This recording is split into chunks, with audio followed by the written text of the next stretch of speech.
उपवास म्हटलं की साबुदाण्याला अनन्यसाधारण महत्त्व आहे. मग आपण नेहमी खिचडी तर करतो.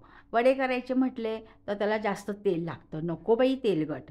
मग तर चला, नको तेलकट, आपण कमी तेलामध्ये बनवूया मस्त साबुदाण्याची थालीपीठ. साबुदाणा टिक्की म्हणा किंवा साबुदाणा थालीपीठ. असे हे उपवासाला जर कमी तेलात करायचे असतील तर हा प्रकार अतिशय मस्त आहे. तर हे साबुदाण्याचे थालीपीठ करायला पण जास्त आपल्याला श्रम लागत नाही आहे. तर इथे 1.5 वाटी मी साबुदाणा घेतला आहे. जवळपास 2.5 ते 3 तास मी भिजत ठेवला होता की जेणेकरून मस्त तो भिजेल. म्हणजे पाणी साबुदाणा भिजवतानासुद्धा पाणी त्याच्यावर एक आपलं करंगळीचं बोट असं थोडंसं वर राहील एवढं आपल्याला ठेवायचं. नाहीतर मग काय होईल की साबुदाणा फार कोरडा होतो आणि मग तो मॅश होत नाही. तर थोडंसं पाणी जरासं एक लेवल आपल्या बोटाच्या पेरा एवढी लेवल पाण्याची ठेवायची, म्हणजे तो छान भिजतो. आणि 2 बटाटे उकळून घेतलेत मी आणि त्याची आपल्याला साल काढून घ्यायची आहे.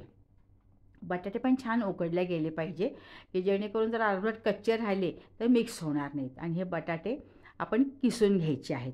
तर किसणीने मी हे सगळे बटाटे 2 बटाट्याचे घेतलेत ते किसून घेते. तर तुम्ही हाताने पण मॅश करून टाकू शकता. पण काय होतं कधी थालीपीठ थापताना मग ते छोटे तुकडे जर बटाट्याचे राहिले तर थालीपीठ फुटण्याची भीती असते किंवा तुकडे पडायची भीती असते. तर असे हे आपण मस्तपैकी बटाटे किसून घेतले आहेत. आता याच्यात आणखीन आपल्याला 2-3 जिन्सा टाकायच्यात. तर इथे मी घेतलेलं आहे पाऊण वाटी दाण्याचं कूट. दाणे छानपैकी भाजून घेतलेले आहेत आणि साल मात्र मी काढलेली नाही आहे. तर न साल काढताच हे मी मिक्सरमधनं बारीक केले आहेत. जास्त पण बारीक नाही केले आहेत. तर एकदम पीठ पण नको आपलं, थोडंसं जाडसर, म्हणजे खाताना दाताखाली छान आलं पाहिजे.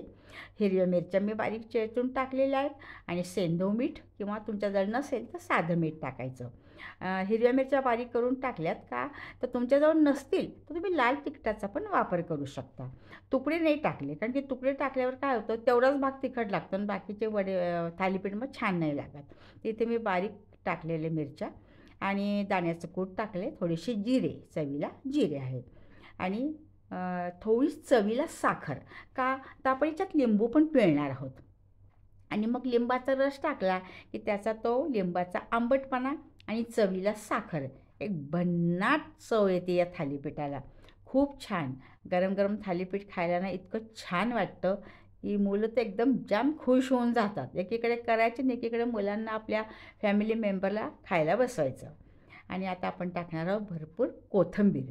कोथिंबीरीशिवाय या थालीपीठाला मजाच नाही. पण ज्यांना जर चालत नसेल तर तुम्ही स्किप करू शकता. अशी मी कोथिंबीर टाकली आहे आणि हे छान मॅश करून घ्यायचं आपल्याला. हातानेच मॅश करायचं कारण की चमच्याने वगैरे ते ना मिक्स होत नाही. इथे मी छानपैकी हाताने मॅश करून घेणार आहे की जेणेकरून तो साबुदाणा जो भिजलेला आहे तो मस्तपैकी मऊ होईल आणि त्याच्यात बटाटे, शेंगाचं कूट, मिरच्या हे छानपैकी मिश्रण मस्त करता येईल आपल्याला. तुम्ही बघू शकता इथे की छान हे सगळं मिक्स करून ठेवले. आता याचे आपल्याला छोटे छोटे गोळे बनवायचे, बॉल बनवायचे कारण की जेणेकरून आपल्याला थालीपीठ थापायला सोपं जाईल. तर हाताला तेल लावून घ्यायचे की हाताला तेल लावलं म्हणजे काय होतं की ते गोळे करताना हाताला साबुदाणा चिटकणार नाही. कारण की साबुदाणा भिजवल्यावर कसा होतो थोडासा चिकट होतो.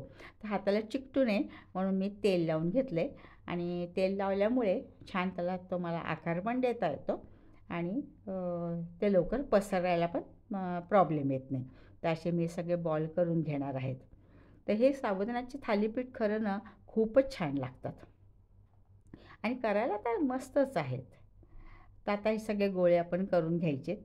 चेंज म्हणून थोडासा बरा वाटतो. काय होतं कधी तेच पदार्थ खाऊन पण आपल्याला कंटाळा येतो. मग असे काही वेगळे पद्धतीने केलं तर मग मस्तच आहे. आणि तेलाचं प्रमाण कमी लागतं यामध्ये. वडे वगैरे केले तर तेल खूप पिलं जातं, ते वडे पितात आणि मग तेलकट नको वाटतात. तर असे हे आपण थालीपीठासाठी मी छोट्या छोट्या टिक्क्यात म्हणा किंवा एक बॉल म्हणा हे असे करून घेतलेत.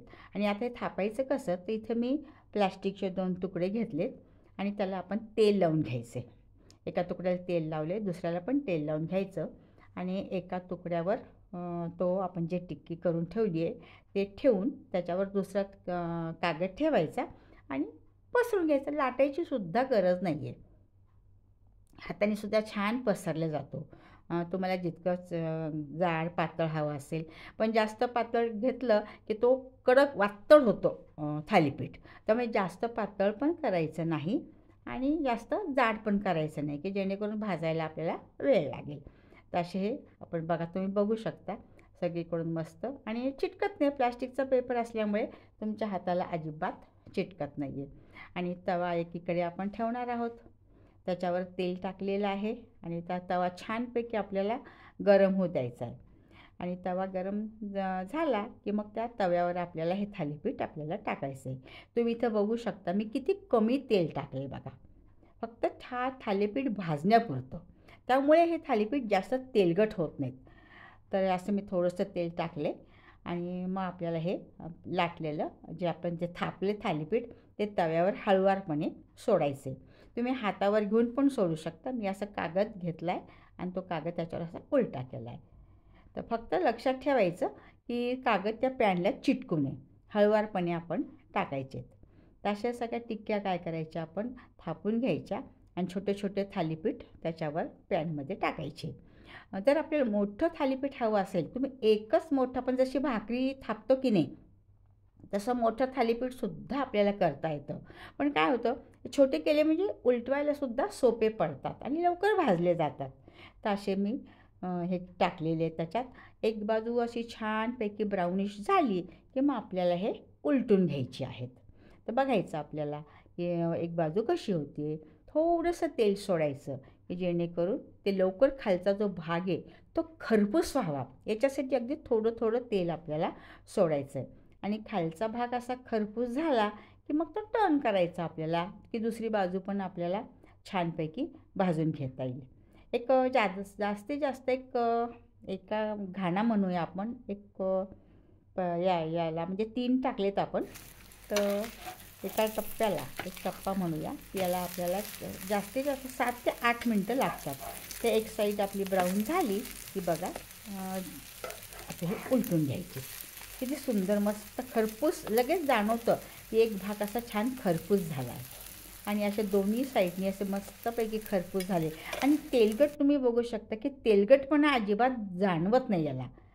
तव्यावरचं तेल बघा, अगदी जास्त अजिबात तेल नाही आहे. आणि असे मस्त गरमागरम साबुदाणा थालीपीठ केले की उपवास स्पेशल आहे. उपासालाच केलं पाहिजे असं काही नाही. तुम्ही चेंज म्हणून स्नॅकला नाश्त्याला कधी पण हे करू शकता. तर असं गरमागरम मस्त साबुदाण्याचा थाली